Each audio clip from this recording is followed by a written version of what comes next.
Bonjour et bienvenue dans les 45 daily dédiés à DataIQ DSS. Le daily de ce matin va être consacré aux différentes étapes qu'on peut inclure dans un scénario. Donc, nous allons faire un focus sur la plupart de ces étapes ou steps. Pour commencer, nous avons l'étape Build Train. Donc, c'est une étape qui construit les éléments du flux DataIQ. Je vais cliquer dessus. Donc, j'ai créé mon étape. Et là-dedans, vous pouvez ajouter un dataset à build, un fichier, un modèle ou l'évaluation du store. Du coup, on a ce type de step. On va également avoir le clear qui est une étape qui permet d'effacer le contenu des éléments du flux. Donc, ça peut être un dataset ou un folder. On va avoir également le run checks qui va nous permettre ici d'exécuter des contrôles définis sur les éléments du data flow. Donc, ça peut être le check d'un dataset, d'un folder, d'un modèle, ainsi de suite. On a aussi le check project consistency qui est une étape de contrôle également qui va nous permettre d'effectuer des contrôles sur le... Et en gros, comme c'est marqué ici, en fait, c'est une étape qui exécute un contrôle de cohérence globale du flux du projet en cours. Après ça, nous avons le Compute Metrics ici qui, lui, va nous permettre d'exécuter des métriques des contrôles des métriques qui ont été mises en place sur des objets du flux. Donc, c'est comme on l'a vu dans un daily précédent, les métriques, on peut les calculer sur un dataset. Ensuite, le compute métrique ici va nous permettre de les utiliser. Ou sinon, on a aussi... Ah ouais, d'ailleurs, je vais cliquer là-dessus. Et là-dedans, ici, voilà, on peut choisir le dataset à compute ou le folder à compute pour vérifier les métriques. Sinon, nous avons le Sync Hive Table qui permet en fait de... on va cliquer là-dessus ici. Donc, c'est une étape qui va forcer la synchronisation de la définition d'un jeu de données avec sa table Hive dans le Metastore Hive. Donc, cette synchronisation, comme c'est marqué ici, c'est généralement exécuté automatiquement après la construction. Donc, c'est utile pour des jeux de données qui ne sont pas construits par DataIQ. Sinon, on a le Update from Hive. Oui, Update from Hive ici, qui est une étape qui permet de mettre à jour la définition d'un jeu de données à partir de sa table Hive dans le Metastore. L'étape suivante, le Propagate Schema, c'est une étape qui va permettre par exemple de mettre à jour des datasets lorsqu'on a des changements au niveau du dataset dépendant. C'est-à-dire que je vais revenir dans le flux, par exemple ici. Donc, à ce niveau, par exemple, si jamais il y a de nouvelles données qui se sont ajoutées à ce dataset, à un moment donné, il faudrait que ça soit pris en compte dans ce dataset dépendant parce que tous les deux sont liés par une étape de prepare.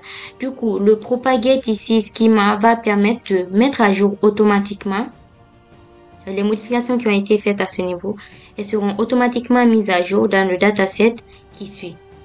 Je donne un exemple concret. Par exemple, si dans une recette de groupe, vous ajoutez des agrégats pour de nouvelles colonnes ou vous supprimez des clés de regroupement pour des colonnes qui ont été supprimées. Du coup, en ce moment-là, le schema propagation va tenir compte de ces modifications-là dans le dataset de sortie. Après, nous avons le reload schema, comme son nom l'indique. C'est une étape qui permet de recharger le schéma des ensembles de données choisis, les colonnes des données. Donc, pour ça, on peut ajouter un dataset qui nous intéresse et on ajoute l'étape en question. Après ça, nous avons des étapes d'export à pouvoir ajouter. dans le scénario. Donc, ça peut être l'export d'un dashboard, d'un notebook, d'un Markdown, d'un wiki, ainsi de suite.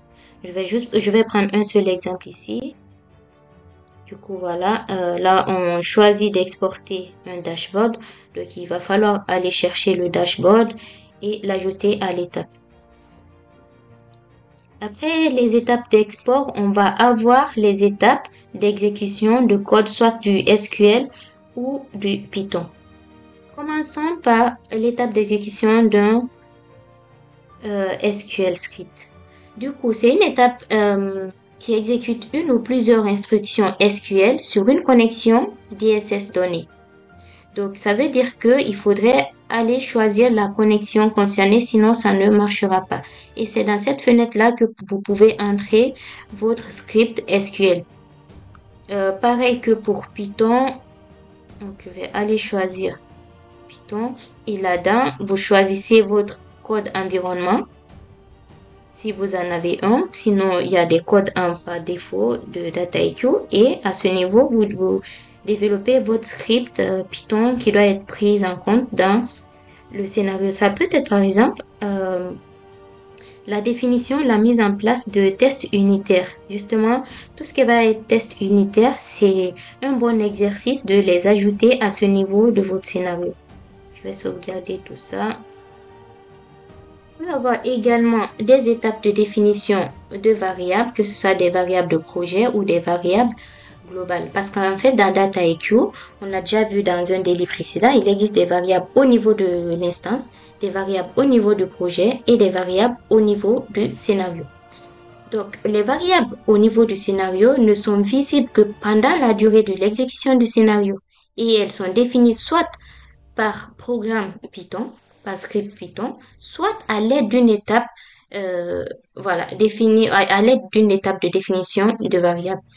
Et donc, les trois types de variables sont disponibles pour les recettes de tâches démarrées lors de l'exécution d'un scénario.